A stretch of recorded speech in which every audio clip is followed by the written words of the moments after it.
Welcome to another video in 7 Days to Die, the mini-series where we go through some of the upcoming Alpha 17 features and functions. Last time I focused on the Behemoth, a feature which has been dropped unfortunately and is not making it into Alpha 17 and maybe not into any future version at all. So it's more of a feature that we hope would make it into the game but is not arriving. This episode will instead focus on, something that might make it into Alpha 17. At least, that's an improvement from being a drop feature, am I right? The showcase Manuel did of the Gyrocopter was met with quite positive feedback, at least from what I could see. Of course, he also at the onset of the video mentioned it might not make it into Alpha 17 anyway. So much like the Behemoth, if we're unlucky, maybe it's showcased now, gets delayed and then dropped. But let's keep positive, as it seemed to be quite ready for inclusion. Let's first hear it from Manuel. And I'm here at one of his Gyrocopter videos. Hey everyone, it's Joel from the Fun Pimps. And here we're going to have a first look at the Gyrocopter. Now the Gyrocopter might not ship with Alpha 17, but I thought I'd just take it for a cruise and show you guys what we got. It's a little weird to fly.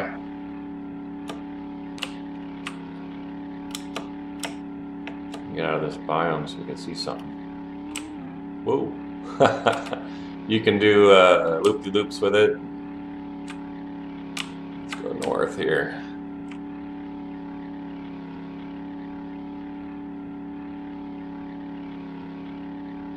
Right now it's kind of flying like a helicopter, and we're probably going to make it fly more like an airplane. There we go.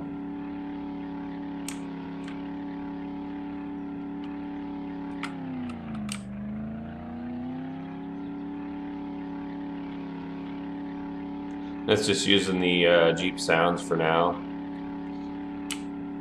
And C will tilt it down. Space brings it back up.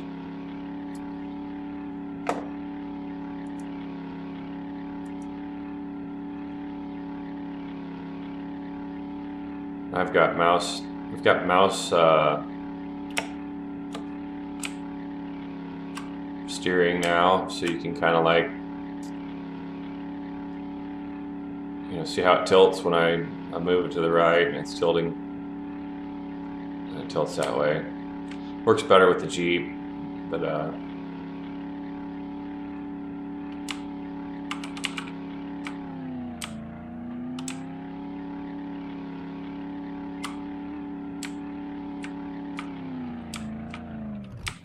whoa.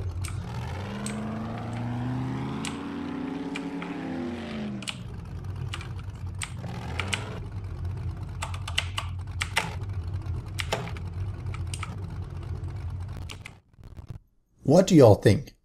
My initial impression when they mentioned the Gyrocopter quite some time back was that it seemed like a really cool addition to the game. Being able to fly is always something people enjoy doing. If nothing else, it allows you to get a very different perspective compared to just driving around or running on the ground. Even when you get high up on the mountain, it's not quite the same. Now, it's quite clear that it's quite an early version as well. The sounds are pretty bad, but that's because it's using other vehicle sounds, so I guess that can be forgiven. Handling also seems to be quite awkward. Manuel did mention that it flies like a helicopter, but they'll probably change it to fly more like a plane. Either way, vehicle handling needs to be improved so that the player has an easy way of steering and getting to where they want, going up and down, left and right, and of course forward. But being able to fly around your base, landing on the skyscrapers and working your way down instead of up, take a long flight between bases at night rather than wait until dawn or driving at night might be ways to use the Gyrocopter. It would be cool if you could drop bombs from it, Molotovs or something, to take out zombie hordes, which might make it a fun vehicle to use during horde nights. But let's have a look at the actual model that we saw. It's got the rotors, landing gear, an engine and a fuel tank by the looks of it, and of course steering stick and other Gyrocopter items. It looks to be a one-player vehicle, much like the bikes. What it doesn't show though is a storage compartment. The minibike clearly has one in the minibike basket, but the Gyrocopter model seems to lack it. Maybe that's a hint towards there not being any basket to carry loot in. It does seem to be somewhat unsteady, but that's probably just due to the actual flight handling right now. Another funny side effect of it being a vehicle is the entry and exit being E, as usual, for getting in and out, which on a mini-bike doesn't cause too much issues, but on a gyrocopter when you're up in the air, I'd say we need a parachute, as broken legs or bones is otherwise sure to follow and possibly death. We shall see. I understand that as early as 2014 and maybe even before then, Madball had highlighted that a flying vehicle was planned for, and I did hear references to parachutes in earlier dev posts, though I haven't been able to locate the parachute reference, just of Gyrocopter 1. Let's hear and see a bit more of Madball flying the Gyrocopter.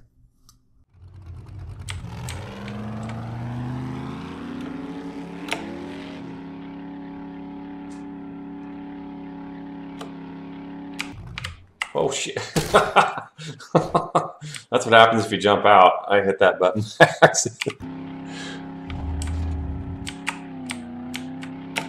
Let's go, let's go, let's go. Oh my god. I'm gonna get wrecked. I don't know what I'm doing. Ooh. There we go. This is my first time flying, guys, so, well, my second time. I took it for a test spin right before the video, so I'm not real fluent with it yet, so cut me some slack. But yeah, it's pretty cool. Oh shoot, get up, up, up, up, up, up, up, up, up. Come on, there we go. Woo.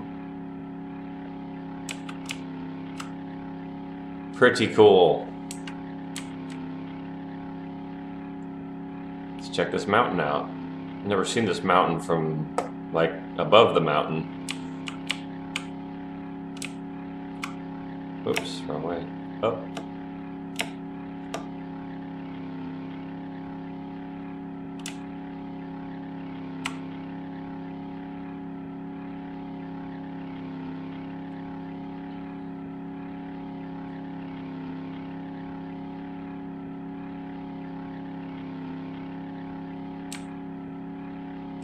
So we've been working on, you know, all the vehicles have been, whoa, yeah, that's what happens if you mess up. And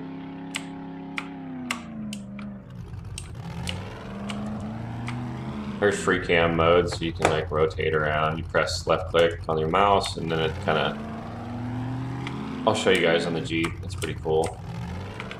Whoa, let's get out of here. Take me down. There we go. Oh, nope.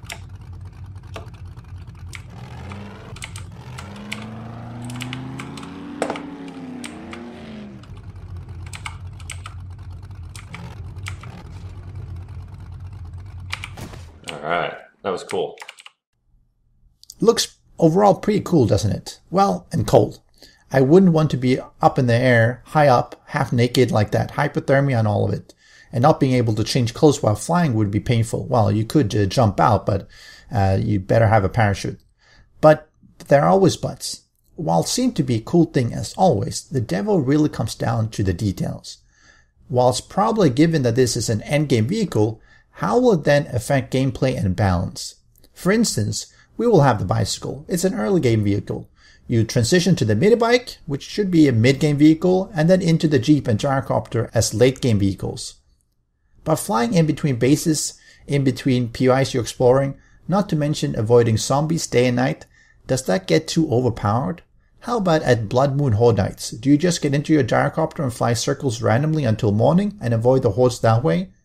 Why would anyone be using their mini-bike or even the Jeep after they've gotten a Gyrocopter? There are probably some ways around that. Maybe it's got a smaller storage, such that exploring with it compared to a Jeep would mean that you have a lot less space to hold your loot, or maybe it doesn't have any basket at all. Maybe fuel consumption is a lot higher. Maybe degradation of the components occur over time, such that you might be flying around, but you're gonna have to be repairing it, getting new fuel, repairing all the components, and maybe the components can only be found or bought at traders and not crafted. Those are some ways to consider balancing a flying vehicle, as it has to have a trade-off in the game. Now, even if you do balance it for use in single player or PvE, it does present a fairly big challenge in PvP servers. To cover it shortly, currently PvP bases rely on a few ways to protect against other players. One of the key ones is that you cannot place blocks within the LCD area, meaning the lane block area. So you have to hack your way through walls and obstacles to get in. Sure, you could build a ramp right aside and drive a mini bike off it and get some distance in, but that can be countered by having multiple LCBs away from your base, making it impractical or even impossible to get enough distance even with a jumping mini bike. But with a flying vehicle like a gyrocopter, someone could simply fly in and land on the roof and gain access that way. To counter that, players would have to build steel roofs of multiple blocks or simply build the base underground, and that is a major game changer in PvP games, as you could no longer assume players would tunnel or hack their way in from the outside, because they could come in from on top. I don't have a good way of resolving that piece, barring perhaps making gyrocopters not fly into LCB areas or putting in anti-air guns so that we can shoot them down before they get close enough. But it does present the balance issue for PvP servers, I would say. So what's your take on it? How would you look at balancing the gyrocopter for single player progression, as well as multiplayer PvE and PvP servers? Let me know in the comment section below. I'd love to hear your ideas. In the next episode, we'll be talking about some of the other vehicles entering the game, which unlike the gyrocopter are confirmed for Alpha 17. But for now, I really have to find a good pilot flight school and get my pilot cert so I can fly a gyrocopter properly. Until next time. Special thanks to the great patrons supporting the channel. If you would like to join the vetted community and support these videos, do follow the Patreon link below.